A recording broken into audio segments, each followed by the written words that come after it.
Advanced denim for more sustainable denim colors and effects. Almost 2 billion pairs of jeans are manufactured every year. No item of clothing is more popular. The starting material is cotton, which passes through numerous processing steps from the cotton field to the finished thread. In the textile factory, the raw cotton is fluffed up, cleaned, and the single fibers are pressed into loose strands before being spun into yarn. Since the gold digger era, the yarn for jeans has been dyed blue with indigo. With advanced denim, our chroma is now ushering in a more eco-friendly era of jeans production without indigo. Traditional dyeing with indigo requires the use of long production lines, some stretching to more than half a mile in length. These machines consume enormous amounts of water and energy. Moreover, when the color is changed, most batches create large amounts of cotton waste because of the need to dispose of all the fibers still inside the machine.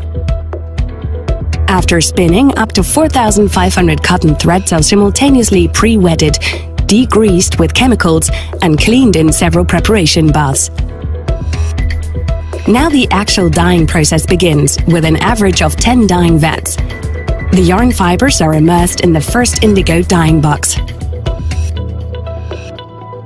Indigo in its natural agglomerated state is not soluble in water, and in this state cannot penetrate into the fiber material. The molecules have to be separated to make them water soluble. This is done by reduction of the double-bonded oxygen. In this reduction process, the strong reducing agent sodium hydrosulfide causes the indigo to take up negative charges. The molecules repel each other, making the indigo soluble in water.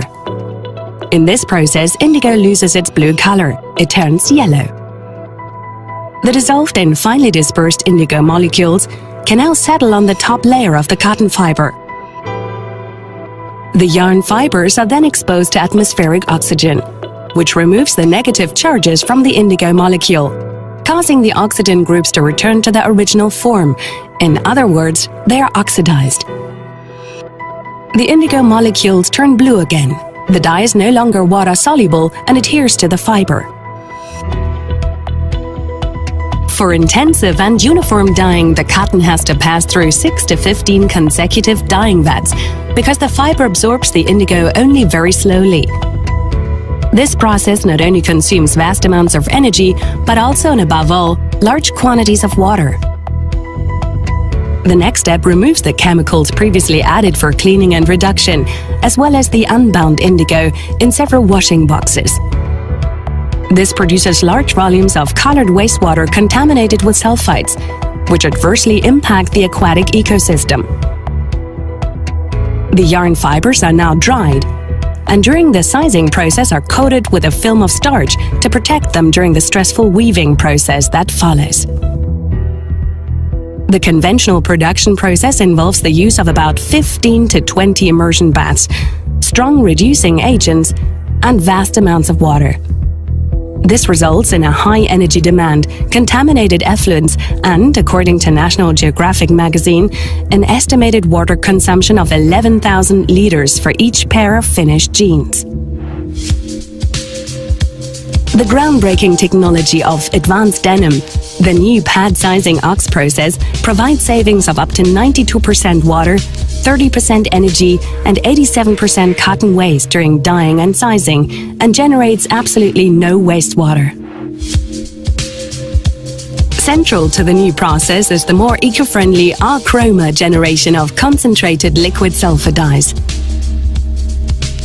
With a high affinity for cotton, just a single dyeing box and one sugar-based reducing agent are needed to obtain a medium color intensity.